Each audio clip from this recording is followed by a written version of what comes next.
একটা অনুষ্ঠান বাড়ির সবথেকে মূল্যবান সময় হচ্ছে খাওয়া দাওয়ার সময়। মানে খাওয়া দাওয়ার কোয়ালিটি এবং কোয়ান্টিটির ওপর ডিপেন্ড করে যে অনুষ্ঠান বাড়িটা কতটা ভালো ছিল। হ্যাঁ, আমি একটু নির্লজ্জ টাইপের আছি খাওয়া দাওয়ার বিষয়, মানে অত লজ্জা ফাজ্জা পাই না। সেই জন্য আর কি বিয়ে বাড়ি হোক কিংবা জন্মদিন হোক, গিয়ে আগে খোঁজ লাগাই যে কি রান্না হচ্ছে বা ফার্স্ট ব্যাচ কখন বসলো, সেকেন্ড ব্যাচ কখন বসছে।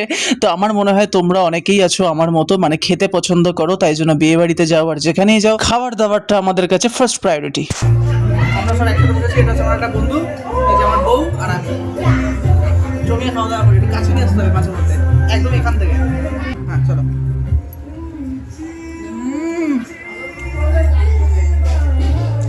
লেগ পিসটা কেমন লাগছে খেতে? সুফলদার ফেভারিট লেগ পিস। ইয়াকে বললে কেমন লাগছে? কেয়াদি কেমন হয়েছে? কেয়াদিকেও কিন্তু খুব ভালো লাগছে আজকের ফ্রাইড রাইস যেমন হয়েছে না, তেমন চিকেন কষাটা হয়েছে, মানতে হবে। আপনার কথা বলুন।